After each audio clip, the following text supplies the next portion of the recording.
Cette vidéo t'explique les procédures dans un aéroport et donne des conseils pour atteindre ton vol sans problème et sans stress. Le vol est réservé. Assure-toi de t'enregistrer chez toi avant de te rendre à l'aéroport. À l'aéroport, des frais d'amende peuvent rapidement s'appliquer. Avec certaines compagnies aériennes, vérifie également quel tarif tu as réservé lors de l'enregistrement en ligne. Combien de bagages sont inclus? Souvent, le bagage à main est gratuit, tandis que les bagages enregistrés coûtent cher.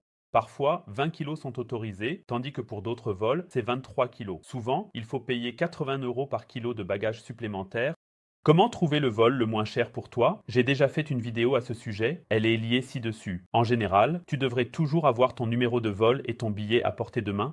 Tu devrais également toujours prévoir des files d'attente dans le système de l'aéroport et de très longs trajets à l'aéroport. Comment tu te rends à l'aéroport doit être planifié à l'avance. Taxi, bus, train, voiture personnelle, sois simplement préparé, car les places de parking ou les billets de train réservés à la dernière minute peuvent coûter très cher. Tu peux souvent réserver une place de parking à un meilleur prix des semaines à l'avance.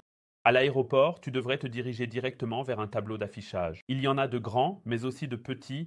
Ils sont souvent déjà installés à la gare de l'aéroport. Ici, vous voyez les horaires, les portes, les numéros de vol et les destinations. Ici, vous pouvez facilement voir où se trouve votre porte. Vous devez simplement vous orienter avec les panneaux de l'aéroport, le terminal, puis le comptoir pour déposer vos bagages. Il arrive parfois que l'on trouve déjà un comptoir d'une compagnie aérienne sur le chemin des gares vers le terminal où l'on peut déposer ses bagages. Vous pouvez déposer vos bagages en personne. Aujourd'hui, on trouve souvent des machines qui permettent l'enregistrement en libre service. À la machine d'enregistrement en libre service, vous serez invité à scanner un billet d'avion ou votre pièce d'identité. Sur le billet d'avion, il y a un code QR ou un code barre dont le système a besoin. Avec votre pièce d'identité, le système sait automatiquement où il doit récupérer les données, confirmer les données du vol si elles sont correctes, et le système crée automatiquement une étiquette. Ici, l'étiquette, ce morceau de papier qui sort de l'imprimante, est autocollante. Il te suffit de le passer à travers une languette de ta valise et de le presser ensemble. Il colle tout seul. Tu places maintenant les bagages étiquetés dans le système. Ici, le système détermine le poids, te l'affiche et si tu n'as pas de surcharge, tes bagages passent dans le système de l'aéroport.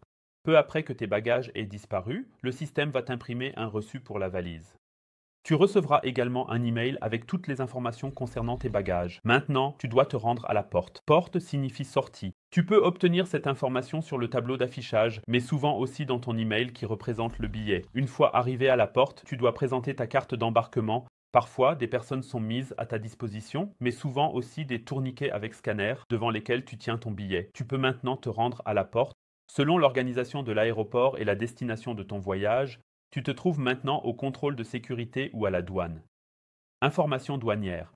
Pour l'exportation ou des informations sur l'importation de marchandises, d'argent et d'autres choses se trouvent sur le site web du ministère des Affaires étrangères et bien sûr sur le site des douanes. Assure-toi également de consulter le site de ton pays de destination. Connais également les règles concernant les bagages à main. En général, on peut dire 100 ml de liquide dans de petites bouteilles qui doivent être emballés dans un sac en plastique refermable, sont autorisés. La quantité maximale de liquide ne doit pas dépasser 1 litre. Les appareils électroniques, comme les ordinateurs portables, les téléphones et les tablettes, doivent souvent être sortis du bagage à main et placés dans un bac séparé au contrôle de sécurité. Ici, le scanner à rayon X peut alors vérifier tous les appareils électroniques. Il se peut même que l'on te demande d'allumer l'appareil électronique après qu'il soit sorti du scanner. Ensuite, tu dois passer par un scanner corporel ou un détecteur de métaux. L'utilisation du scanner corporel est volontaire en Allemagne. On peut également choisir d'être fouillé manuellement. Maintenant, tu es dans la zone de sécurité. Prends ton billet en main. Ici, tu trouveras une heure d'embarquement, l'heure d'entrée. À ce moment-là, tu devrais être au plus tard à la porte, la sortie. Je suis toujours très tôt à la porte, car les sièges sont souvent très limités. Je veux aussi toujours avoir une prise pour charger mon téléphone. Il y en a encore beaucoup moins. Et ensuite, je vais aux toilettes juste avant l'heure d'embarquement. L'embarquement se fait par groupe, d'abord la première classe, et la classe affaires, puis les personnes à mobilité réduite, et les enfants, et enfin les passagers de la classe économique.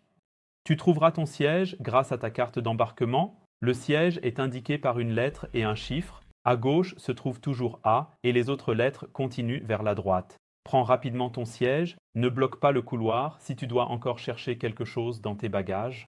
Et si tu ne l'as pas fait auparavant, tu peux tout à fait chercher à ton siège et mettre plus tard les bagages dans le compartiment à bagages. Comment emballer ta valise de manière à avoir jusqu'à 20% d'espace en plus, je te le raconterai dans la prochaine vidéo.